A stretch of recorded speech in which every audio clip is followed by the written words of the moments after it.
Hi, xin chào các bạn, mình là Tấn Trần đây. Hôm nay mình sẽ làm tay súng whip AN94 Milodon. Săn zoom chơi tới độ zoom.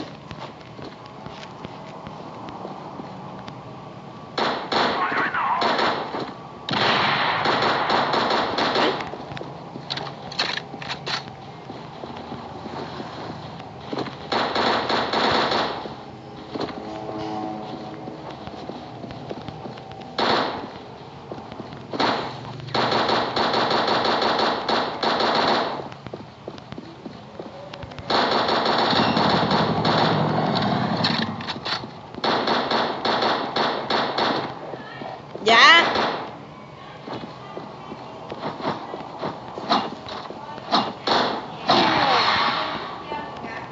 Có đâu.